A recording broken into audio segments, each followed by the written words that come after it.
Hello everyone, greetings from Portugal. It's a real pleasure to welcome you all to the joint CAP session co-organized by the European AIDS Treatment Group, NAS, and the University College London. My name is William, and I had the pleasure to take part of the VERDI study as one of the CAP representatives on behalf of EATG. Today we will have 1 hour meeting. First, we will hear a presentation of some of the key findings from the VERDI study, followed by a short Q&A. And then later we will open a floor for a discussion on how we can build a stronger structure of action for the next outbreak, both locally and at the European level. I wish you all a very productive and engaging session, and I will now hand over to my colleague, Jamie. Hi, everyone. Welcome. It's great to see you all here today. It's been a really rewarding experience to co-chair the Community Advisory Board alongside William and to collaborate with NAS UCL on this important work. I'm very much looking forward to today's discussion and hearing your thoughts throughout the webinar. Just a quick note, this session is being recorded, so if you prefer, feel free to turn off your camera and share any questions you might have or comments in the chat at any point. And to begin with, I'm pleased to introduce Dr. Shima Tariq, who will now share some key findings from the VERDIQual study. All yours, Shima. Thanks, Jaime. Thank you also, William, and to Chiara from the EATG for coordinating this meeting. Welcome, everybody. I'm just going to share my screen, and I've just got 10 minutes to give you an overview. Just bear with me. I can't see anyone now, so I'm presuming that you can see my slides. And if I could ask, if you do have any questions, just either pop them in the chat or just note them down and we can take questions afterwards, if that's okay. So firstly, I am delighted to be here to present findings from this study. The study is called VERDIQual. It is a qualitative study looking at Mpox across Europe. We also have parts of the study that are ongoing in Nigeria and Thailand, but for the purposes of this work, we are going to focus on Europe. Just a little bit about me. I'm a clinician. I'm an HIV and sexual health doctor working in London. I was quite heavily involved in the first stages of the clinical response to Mpox in London. I'm also a public health researcher, so I come to this wearing two hats.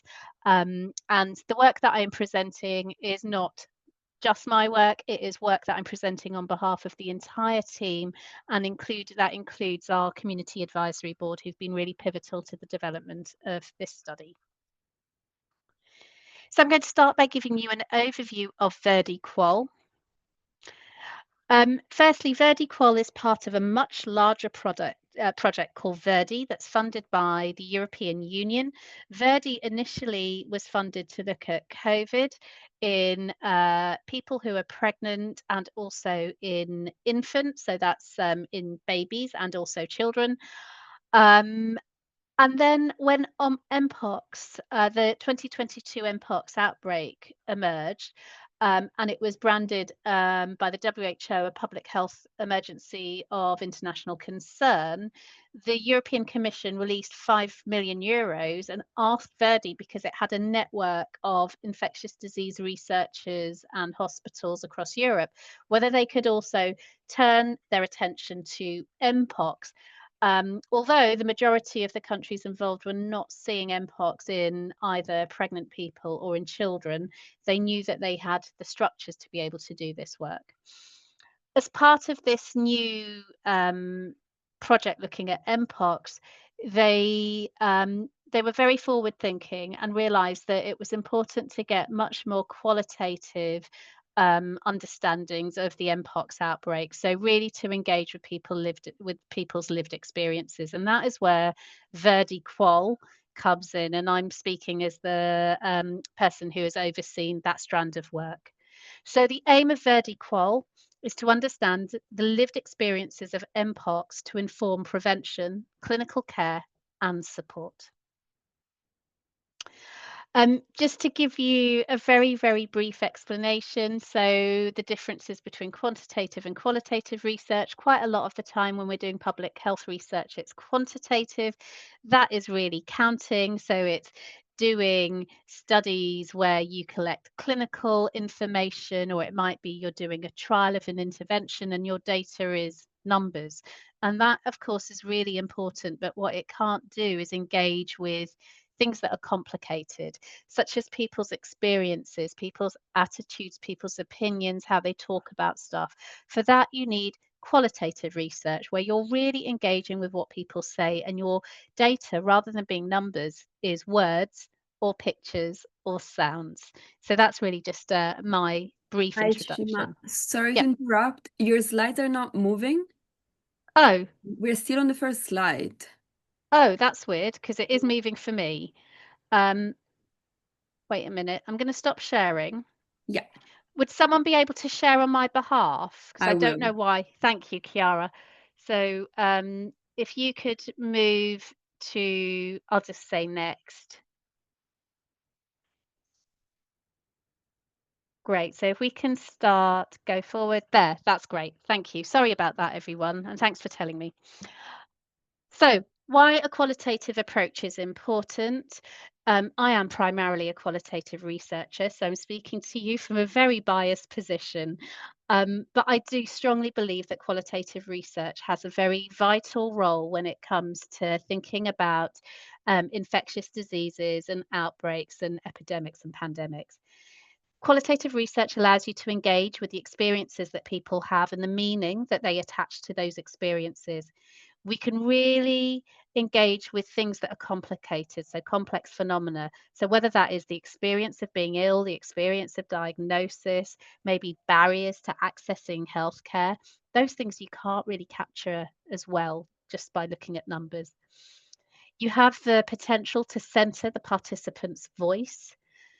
You can look at unanticipated outcomes. So it might be just through the nature of having conversations with people that people come up with new ideas that you've not thought about. So new barriers. And finally, by talking to people, especially people with lived experience who are rooted in the community, you can come up with community-led solutions. And we all know that community-led solutions are often the solutions that have more scalability and more sustainability. Next.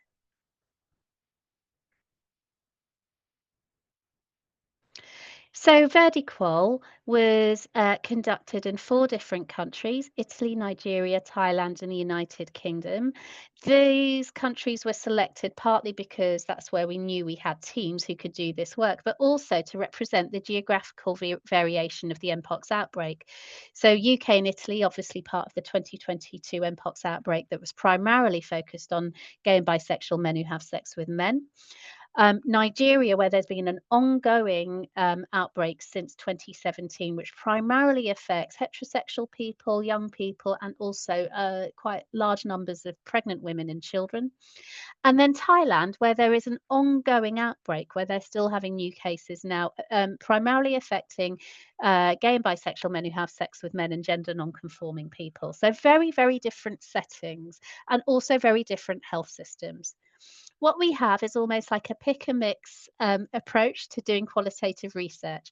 We have 5 possible methods: analysing news media, analysing social media, doing focus groups, which are group discussions, interviewing people one-on-one, and doing a really innovative study, which is using photography. So asking people to go and take photographs to represent their experience and then getting them to come back and talk to us about what the photos mean. Each country selected methods that would work in their setting, either methods that were feasible or methods that could work because of the ongoing epidemic situation. So in Italy, we call it an Italian team. It was literally one person. And so this one researcher only had the capacity to do news media analysis.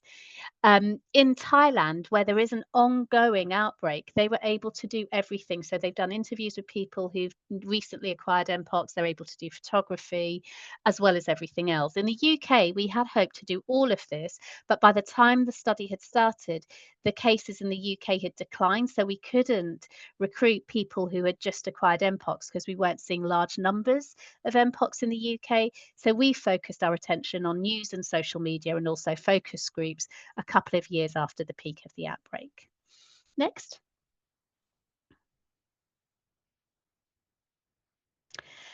Another thing to really emphasize is the extraordinary value that we have gained from working with community. So we have 3 community partners, the European AIDS Treatment Group, Afra Health Optinet, who are based in Western Africa, and also NAS. We have set up an international community advisory board chaired by William and Jaime, and the role that the CAB plays is to review what we're doing, provide us with critical feedback and robust feedback. We wanted our CAB to be critical friends, and they have done that very effectively. We don't want people to say, yeah, you're doing a great job. They have supported us in terms of being able to recruit, to get the word out, co-authored publication. So we have a member of the advisory board on every publication as a co-author, and they've been involved in analysis. And then finally, mobilizing the findings of the study. So for instance, getting the message out beyond publications in academic journals. So things such as this meeting today, which would not have happened without our CAB. Next. I'm now going to do a very, very quick run through of some of our key findings, and they're going to focus on the UK findings. So firstly, we did a news media representation analysis of Mpox during 2022 and 2024, and this is using something called corpus linguistics. So this is looking at language. Next. So what corpus linguistics is using big databases of real language, so either news media or social media. So this is what people have already said, not going out to interview, to understand how language is used. We used a data set, which is anything that has been written about Mpox in news media. So this is newspapers in 2022 to 2024, which gave us 2.3 billion words to look at. And then you apply computer-based approaches because no one's going to read 2.3 billion words. What we found is that there was over 99% decrease in the use of the word monkeypox over this time period, and that corresponds with the WHO's endorsement of the new term Mpox. However, the peak use of Mpox in 2024, which is when you get the new clade outbreak that predominantly affected Central and Western Africa, was much smaller than the peak of monkeypox in 2022, which really shows a sort of waning of interest despite the ongoing global situation. In 2022, the focus of the news media reporting tended to be on transmission. It was mainly attached to gay and bisexual men who have sex with men. And at a language level, we could see how language was reinforcing stigma. There was also a lot of focus on symptoms. In 2024, there was much more neutral reporting. There was less focus on transmission being attached to certain groups and more of focus on teaching people about clades. So what we hypothesize is the widespread adoption of Mpox as a term, as well as us sort of living with this infection for longer, may have over time helped to decrease stigma, and that's likely to have been critically supported by efforts within communities. Next. And here what you can see is the spike. So this is the number of mentions of monkeypox in blue and Mpox in orange. So you can see that the spike was quite early on in May 2022 in UK news media, declined very quickly. Important to say that decline was before there was a decline in cases. Our peak of cases in the UK was in July and August. By that time, the media had lost interest. And here you can see July 2024 to August 2024, there's a peak again. This is to correspond to the Western and Central Africa outbreak, but much less interest in the media in the UK. Next. We have a similar analysis, slightly different in the methods. This is much more of a deep dive in terms of how the UK news media framed Mpox in the 2022 outbreak. Next. Here we looked at much fewer articles. We looked at 83 articles, but we were able to look at them in a much more in-depth way. What we found were the key themes. So the news media was being used to deliver factual information, so things about the disease, the epidemiology, where it came from, transmission. They were also used to deliver public health messaging, saying it's a global emergency, things that you should do, who is at highest risk, and then later on, information about vaccination. And as they were talking about Mpox, they were anchoring it in the context of other infections. So remember, for many people, that was a new infection. And so to be able to communicate what they were saying is drawing comparisons with HIV, COVID, and also chickenpox. What we found again was media interest peaked early, but it waned despite rising cases, that the media was vital for information, but it could reinforce stigma. There was a real absence of personal stories. So the lived experience, which would have helped to humanize Mpox and talk about things such as pain and scarring. And there is a real need to involve affected communities to develop accurate, non-stigmatizing communication in future outbreaks. Next. Moving on to our next bit of work, which is on, I think, on TikTok. I'm just going to wait for the slides to catch up. Thank you. So moving on to TikTok, here we looked at, next slide please, we were looking at how healthcare professionals and scientists use TikTok to talk about Mpox. We focused on 26 TikToks, which were produced by healthcare professionals or scientists. Most provided information about Mpox. Many of them distanced Mpox from sexual transmission and men who have sex with men because of the healthcare providers' concerns about reinforcing stigma and homophobia. The comments were really not a very nice place to be. So in the comments, there were some questions. There were some people who were scared, but there was a large number of homophobic comments, which really speaks to the lack of responsibility and moderation in social media platforms. So what we have concluded is TikTok is potentially an important site for professionals to communicate public health messaging, but there are complexities in providing accurate, timely, and non-harmful advice without reinforcing stigma. Next. We're nearly there to the end of it. And finally, I'm going to talk about our community reflections on public health responses. This is focus group work that we did in 2024, where you are sometime after the outbreak, and we're getting community reflections on how people felt about the Mpox outbreak. Next. So we did 5 focus groups between August 2023 and April 2024 with 27 people, mainly gay and bisexual men who have sex with men, very mixed ethnicities. 5 people had had Mpox, 18 people had been vaccinated. The themes we found, and it was across the UK, not just in London, that people were keen to seek trusted sources of information, but those trusted sources weren't healthcare institutions or public health bodies, and they weren't news, they were community organisations. That's where people wanted to get their information. There was intensified stigma around Mpox, so lots of accounts of how stigmatizing Mpox was. And it also amplified existing stigmas, for instance, memories of HIV, homophobia. There were lots of concerns about vaccination, not about the safety or efficacy, but the lack of access. So people pointed to the lack of access for those who are outside urban areas or people who weren't engaged with community networks. So for instance, racially minoritized gay and bisexual men who have sex with men who may not be plugged into the usual networks to be able to access vaccination.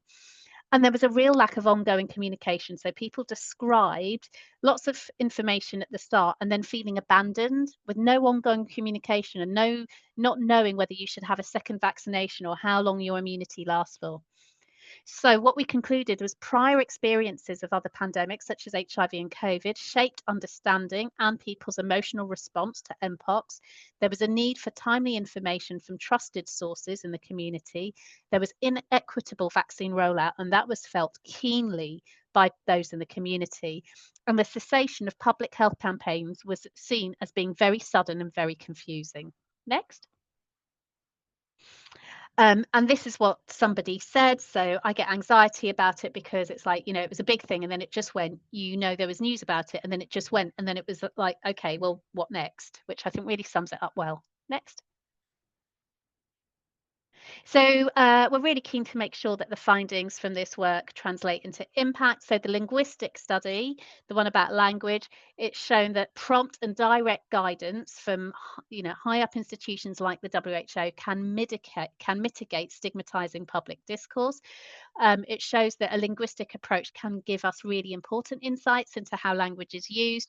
We're going to send the paper to the WHO to demonstrate that their approach worked, and we're going to include linguistic approaches in our other work. Our news media analysis found that it was important to humanize reporting by including personal testimonies, that people who are speaking to media a lot, so community representatives, would really like to have some community training, and the media needs to work with affected communities. And what we're doing in response is we are forming a sexually transmitted infection outbreak communication group at UCL, working with the UK Health Security Agency and a range of community partners. And NAS and EATG, we will be approaching you about that as we kick that off. TikTok, that we need to be working with health influencers to leverage social media platforms for health promotion, and we're going to do that again via the Outbreak Communication Group. Focus groups have showed the need for targeted, unambiguous health messaging, and that we need to be engaging with communities in the post-pandemic, post-outbreak phase. We're going to present these findings to the UK Health Security Agency, which is our national public health body, and again, hoping to address this through our Outbreak Communication Group. Next. Final thing we've done is create an umbrella protocol. So this is really, we've created the framework for people to replicate this study. Again, if there's another outbreak, that people will be able to develop the same study using all our material without reinventing the wheel. And that includes very careful guidance on how to work with communities and set up a CAB. Next. So our approach is a qualitative umbrella protocol. It's a template that can be adopted by other sites and other researchers, freely available. It's standardized approaches. We hope it's going to improve collaboration. We hope it reduces duplication and accelerates qualitative research that's often missing. It comprises sections that people can delete or change depending on their methods and context. And we have these study-specific documents, for instance, topic guides, how to set up a CAB. Next. I think that's everything. I'm sorry I ran over time because there's so much to present. Thank you for your patience. I just want to thank everybody who's worked on the project. Davida, Yomna, Martha, Beth, Emily, Tom, my colleagues in Nigeria and Thailand who've worked on their study, which I haven't presented here. A big thank you to our Community Advisory Board, our co-chairs, and to EATG and NAS. And thank you for listening. Thank you, Shima. Thank you very much for such a thoughtful and engaging presentation. Very clear, well-rounded. It brings depth to the discussion. So now we'd like to open the floor. We have 5 minutes for questions to Dr. Shima. And if we run out of time now, we might have other opportunities later on. But for the moment, does anyone have any questions, observations, or initial thoughts following Dr. Shima's presentation? Please raise your hand or write your question or thought in the chat if you prefer that.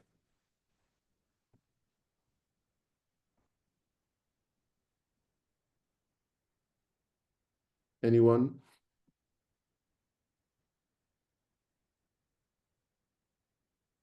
Okay, then I guess I'll speak about what stands out for me as, you know, a Black gay man and having lived the HIV pandemic back in the 80s and exploring each other's bodies, looking for the telltale signs and the stigma that is associated with certain health conditions, which didn't seem to happen with COVID.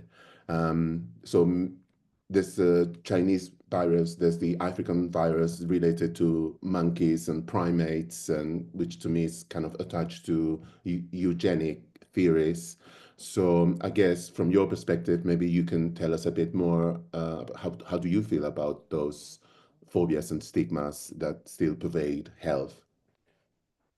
Thanks, Jay. So I didn't have time to talk about this, but we are doing another analysis where we're looking at news media in the UK, in Italy, and in Nigeria. And we also have information from Thailand as well. And of course, these are very different contexts, very different outbreaks. But the common thread is that in every single country, there is a process of othering. But how that plays out is very different. So, for instance, in the UK, it was Mpox is other. It's coming from gay and bisexual men who have sex with men primarily. And so that othering was attached to existing homophobia and discrimination. Now, in Nigeria, interestingly, where the epidemic is different, it's a much broader epidemic affecting lots of different groups. There was less emphasis on those who were sexually minoritized, but the same process of othering was happening. So instead, it was based on this is something that happens in rural places. This is people who don't have much education, who are living in close proximity to animals, maybe eating bushmeat, hunting practices. This is the othering that's happening over there. And in Thailand, similar thing, but again, there was much more on gay and bisexual men who have sex with men, and also those who are gender non-conforming. So you see, although the context of that othering is different, the process of othering is the same. It's always, this is happening somewhere else. This is not us. This is that is their problem. And it's always attached to pre-existing discrimination. And this is not our first rodeo. We know that this happens. We've seen this in HIV. And what I think is really, really depressing is that in all the 40, 50 years we've been living with HIV and we've seen this same process of othering, here we are again, and the same thing is happening again. And it is like, there's no memory. Of course, there is amongst people in the community, but no wider public memory. So yeah, it's a very interesting question, but that I think is very prominent in the data. Absolutely. Thank you, Shima. I'd like to remind that this is the opportunity for the CAP and for everyone in attendance to share your thoughts and your perspectives and questions. Please do not be shy. For the moment, we'll move on to the next item in the agenda. So I will hand over to Will. Thank you, Jamie, and thank you very much, Shima, for the insightful presentation. Now we'll move to the second and the final part of the meeting. It's an open debate on how we can build a stronger structure of acting for the next outbreak, both locally at the European level. So feel free to share your ideas from what we learned from the VERDI study, but also how we can act faster and collaborate better for the upcoming communicate more effectively for the next time when we have an outbreak. So if anyone have any idea or want to share the experience how your organization worked, also what your organization did or your community did regarding the Mpox, or how do you think we should work better, so you can share your ideas here. I have three questions. I will start with the first one. So based on the VERDI findings, so what do you think should change in the way researchers, healthcare professionals, and community organization work together during an outbreak? Anyone would like to share any idea how should we collaborate for the next time? Marco? Hi everyone, Marco from Italy. I think that we need also to collaborate with public institutions, because sometimes we need money to do our work. Also, public institutions in Italy, they have the data about the epidemiology and so on. So I think it's really important for our HIV organization or sexual health organization to be patient and to learn how to collaborate with public institutions, because sometimes they are very, very slow. So we need to be very patient and understand how to collaborate with them. Thank you very much. Anyone else would like to share? How should we work better next time? Shima, any ideas from the VERDI study that you would like to share? Yes, I mean, it's been a real learning process, and it's been quite humbling for me because I've always prided myself on working with community organisations, and I've always thought of myself as being fundamentally sort of a researcher that's rooted in co-production. And we made loads of mistakes in this project, and I'm really happy to own those mistakes. And we don't talk enough about the things that we get wrong, but actually getting things wrong is important because that's where you learn. So due to the structure of the study, the CAB was brought on very, very late in this project, and that's not usually how I would work. So they weren't involved at the start when we were writing the funding proposal. And the limitations of that became really, really apparent. So it reinforced how important it is to be working with community right from the start, from the idea before you go for your funding, to have the community well resourced and there as co-applicants. And that is how I would usually work. It didn't happen in this study for practical reasons, and I think that led to issues. Also, we needed to have much clearer lines of communication. Towards the end of the project, I think it worked really well, but it got us, it took quite a lot of time to get to a stage where I think the study team were working effectively with the CAB. The thing that worked really well for me was the CAB were not afraid to call us out and were critical. They were very supportive. And that goes back to being a critical friend. I really valued when you said to us, you're not doing a good enough job. And that to me said that we had at least created an environment where that was possible, where people cared enough to give us that feedback and felt that they could give us that feedback and would take it on board. So there are good things about how this project has worked, but definitely important learning points. Thank you, Shima and Marco, for sharing your ideas. So I think one of the main lessons that we took from taking part of the Verdi study is that collaboration shouldn't start only when the outbreaks happens. We need to organize communication between researchers, the public health institution, the community organizations, and also the communication experts. So then when the next emergency comes, we already know each other, we already trust each other, and then we can act immediately together to have one voice in the social media and so on, and in the different platforms. So the other question that I have here for you is, what are some effective ways to communicate about a possible outbreak, especially through social media or other community channels? Would like to share any experience how your organization work regarding the Mpox or hepatitis A or any other outbreak that happened? I think From I'd what like I, to, yeah, sorry, Jamie. Yeah. yes, while people think about their own questions, in relation to, I am a communicator, that's my background. I have lived experience, have professional experience in the sector and working with HIV. And I think sometimes we are a bit reactive. Oh, this has happened, and then we respond. And maybe it's about being preemptive in sharing messages to dismantle homophobia or racism before we are again in a position where a new outbreak takes place. I am mindful of COVID, for example. The whole world went through a pandemic and we locked down. We did everything that was required, but we were able to say, like, oh, I have COVID. I'll catch up with you in a couple of weeks' time when I shifted. I don't think you can say the same when you've had Mpox or HIV. There's still that kind of fear of the unknown, even if we know that it can be vaccinated against. And if you are undetectable, you cannot even transmit the HIV virus if you tried.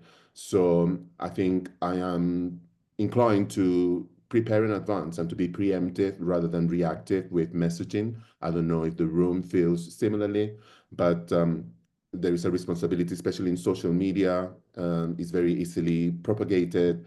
And if it's a negative perspective, then it can impact a lot of people. Yeah. Anyone would like to share any idea, comments? I was taking part of the mainly the research regarding the TikTok analysis, and we saw how misinformation is spread faster than the virus itself. So many people that just want to produce content to get some likes and more views, and sharing misinformation. So then how can we work better next time to make sure that the community representatives, healthcare professionals, researchers, communication experts, including influencers in our area and even in Europe can work together to create a message. So we have here Halvor.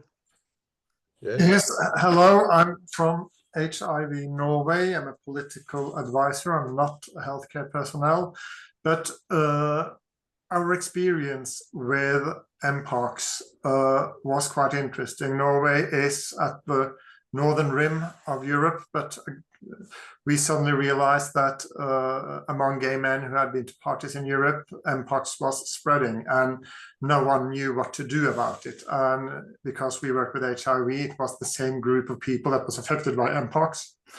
And we started from scratch. There were hardly any vaccines in Norway, and the entire Mpox outbreak became a learning for both the healthcare system, for politicians, and for us regarding preparedness. We suddenly discovered that the Norwegian society was not prepared for new infections.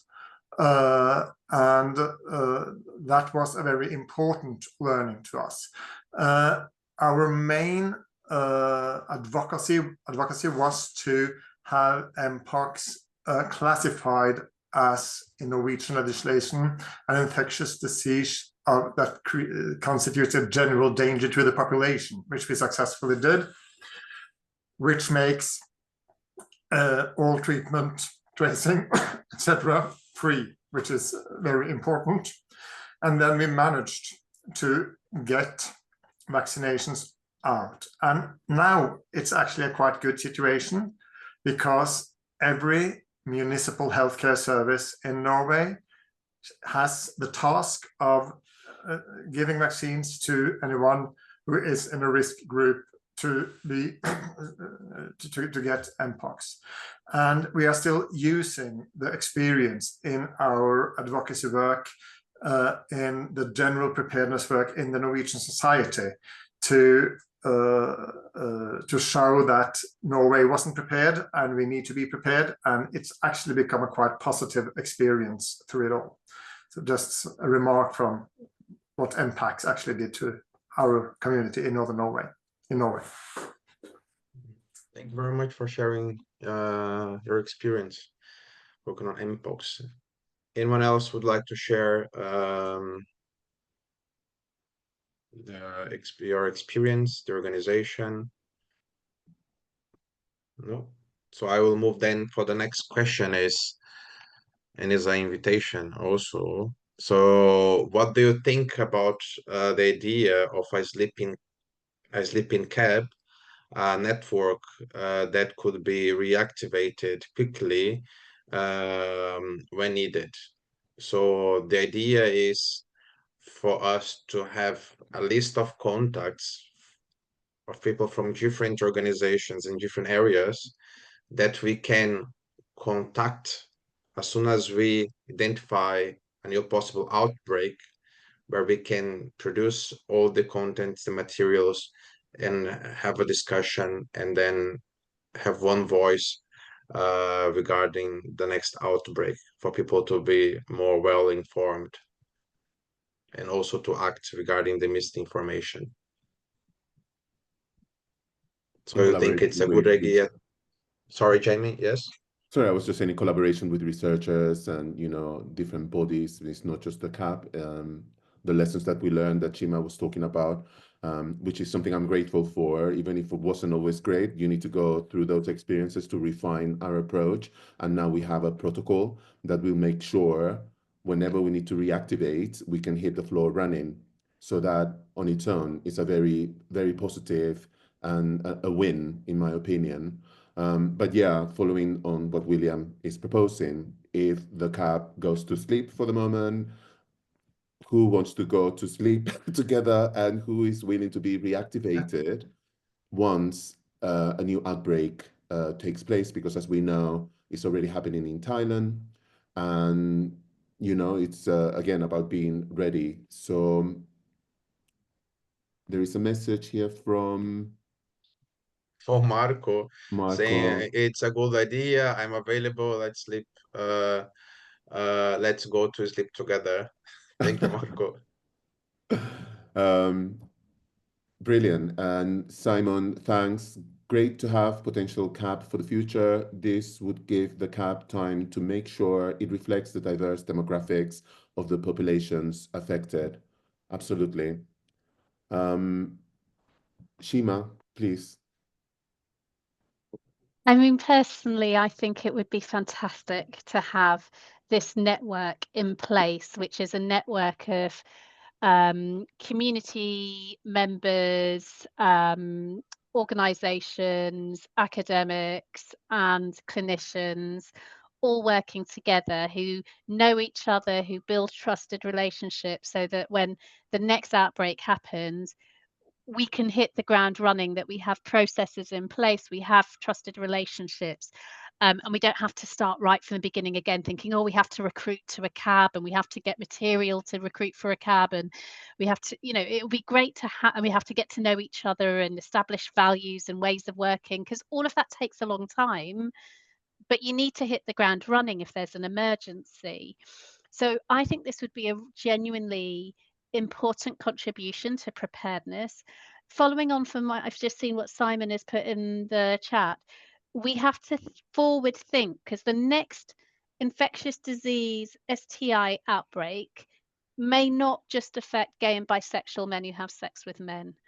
It may affect a different group. We might find that it's primarily young people who are heterosexual. It might be people who are injecting drugs. We just don't know. So we need to almost forward think and think, right, okay, who are the people who we know are disproportionately impacted by infectious diseases, and who are also often left out of the conversation. Gender non-conforming people, for instance, who we know have, you know, a pattern of unique vulnerabilities in all aspects of healthcare. So I think we have our existing CAB who are amazing, and we may need to recruit other CAB members and establish ways of working together. And then the next outbreak hits and we're like, right, okay, we can reactivate this quickly and go for funding together to be able to do work together. And I can see that Simon said linking to other international CABs that are being developed for similar research groups. Yes, so for example, PROACT EU. And I work on PROACT, which is about platform trials for respiratory viruses. And there they work with the EPF, the European Patient Forum. And it might be that they're also a group that we can tap into. So, but I do think there's something unique about sexually transmitted infections, in that we have particular expertise in working in quite sensitive contexts that are different to, for instance, a COVID or respiratory virus. Shima. So we also have Halvor. Yes, just to follow up on what Shima said, it's very important that preparedness is about preparing for what we do not know what is coming. We have no idea what the next pandemic or outbreak is going to be. And what, at least us working in the HIV field, what we have is we have huge knowledge about stigma and about vulnerable groups. And stigma that both follows from the infection itself and because of the different groups that it affects. So it is very important to have a network, have a framework to be able to cope with the next challenge. And what's really important is we have no idea what it is going to be. And I think we should have a network. We should already get funding to have a structure, a framework that is a part of the preparedness that all our communities and societies need. So, and we are very small organizations. We don't have a lot of capacity, but being able to take part in the European groups was what made it possible for us to do our advocacy work when the monkeypox outbreak hit Norway. So for us in a small country, it is vital to have this possibility. And I hope there can be some kind of framework that we can wake up. I think the EU and our national authorities should give us some support just to maintain a sleeping framework. And I wouldn't mind sleeping with Marco, so.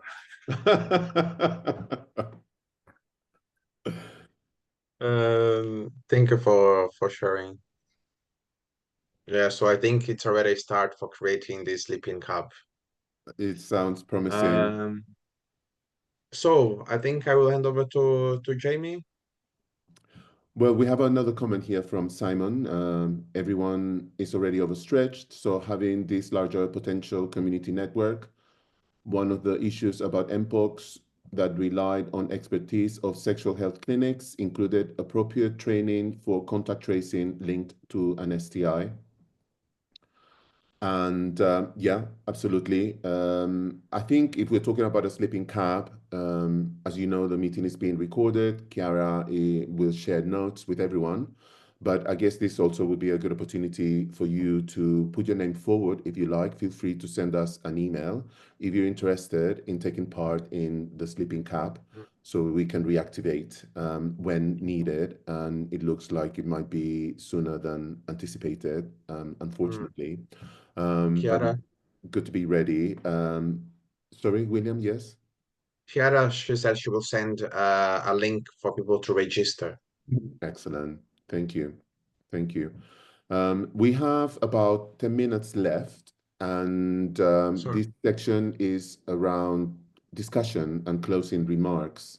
So it's great that Halvor, Marco, Simon, you have been contributing in different ways, but we haven't heard from some people. So this is the opportunity for you to let us know about your thoughts, the experience of Mpox if you're in your home country, how it was portrayed in media, what steps we can take together to prepare. I think Simon unmute. So you want to say something, Simon? I'm unmuted. Yeah, sorry, I didn't realize. I think I have problems with my microphone, so that's why I've been my microphone. But based on discussions at EACTS and in other forums, if you're thinking about next upcoming, it's unpredictable next upcoming threats, but lots of people seem to be worried about respiratory infections, which would cross all populations as well. And then what another group is concerned about, crossover infections, maybe fungal infections from other species. So fungal infections and respiratory infections, and that's going to not necessarily overlap with the same populations. And so the ability for this sleeping cab to already have connections with cabs for other infectious areas would be great.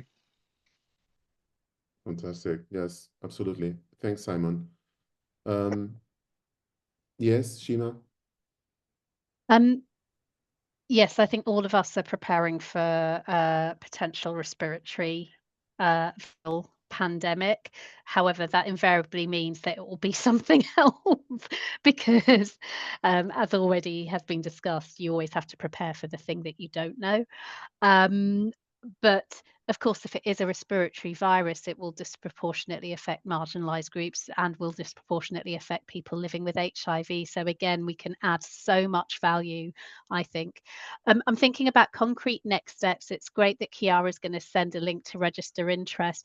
I think, is Nicoletta still on the call? I think I saw Nicoletta on here, and I'm just wondering, hi, Nicoletta. Yeah, hi, I'm here. Hi.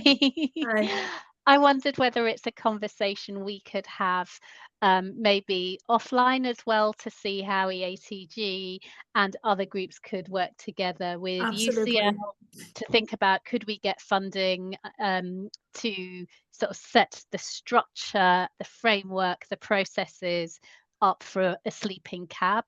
It feels like that would be such an important piece of work. So I'm happy to follow up with you. Okay, great. Okay. Fantastic. So we need women. We need more women who are always forgotten. Which is a point I was going to make about women. Yes. Excellent. Anyone else? This is the moment. Any thoughts? Anything else you'd like to share with us? Please raise your hand or write in the chat. Okay. Well, if no one has anything else to add, maybe we can have some closing remarks. And basically, from my perspective, I'd like to thank you all for your time and for your contributions today.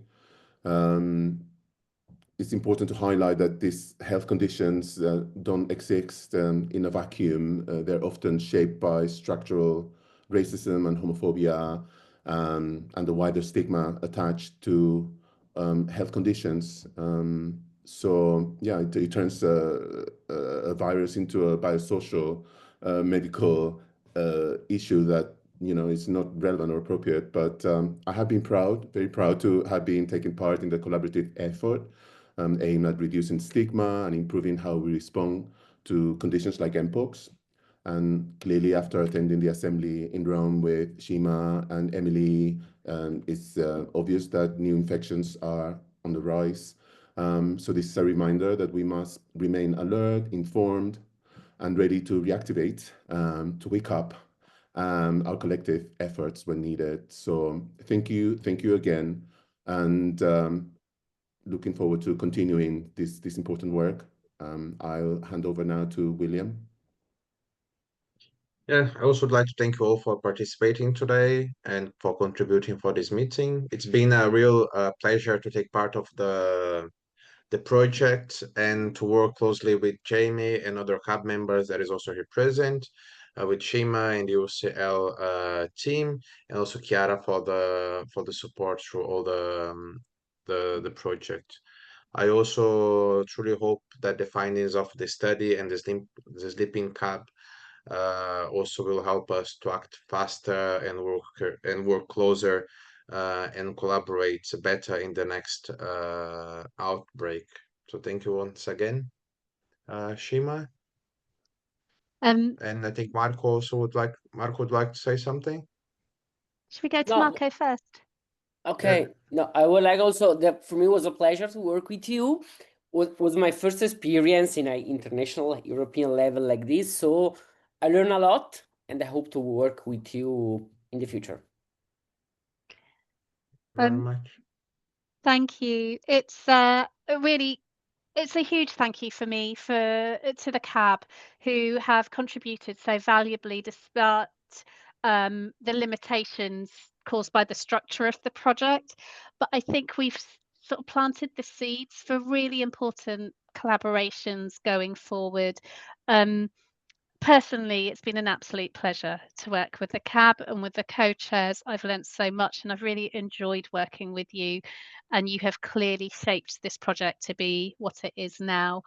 Happy to take conversations forward. And yeah, I hope what I've done in this meeting is to also demonstrate the value not only of meaningful involvement of communities, but also the value of qualitative research that's often forgotten about, because it really does provide that sort of contextual understanding that really helps us respond in a very tailored way. But yeah, thank you. Thanks to everyone. And it's always a pleasure to work with, fellow activists. And yeah, consider us your academic bed partners. Your sleeping cab. Thanks, Shima. I think Trandafir, sorry if I didn't pronounce your name correctly. Bogdan, just as it Bogdan, yes, Bogdan. go ahead. I'm so very glad to be part of these meetings. We are listening now because it's first time it's important to listen and after to finding on the conclusions. Well, first of all, to asking to contribute for TikToks and other social medias to the campaign. The Romanian has been very important like this in the campaign because TikTok in Romania is a huge of the platform, and we need very important have a good informations and pointers of people of living on an HIV in Romania, and for example of village, because in the city it's okay, but in the village it's quite not very nice. It's with information for healthcare and healthy mental, because it's very important healthy mental and prevention to infection, HIV, and stigma and discriminations on the village in the outside of the city. This is very important. That's why talking about in the HIV outcomes actually on the EATG and other meetings. This is a most important like point of this campaign for the village peoples, because this is categories of the people that's most important have more information about infection HIV and the prevention infection HIV.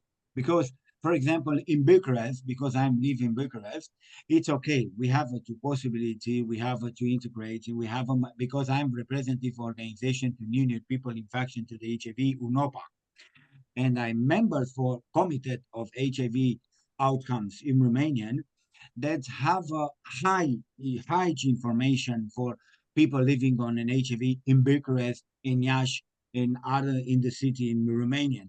But in the village, we didn't have a possibility to go in there because they need very important to giving support for this platform, Facebook, TikTok, Instagrams. We trying to keep attentions, disinformation, preventing and protecting to stigma and discrimination for people living on an HIV. So thank you for inviting for this event, and I hope to see you in other events to be sharing probably about story in Romania to HIV, and hope to see you soon.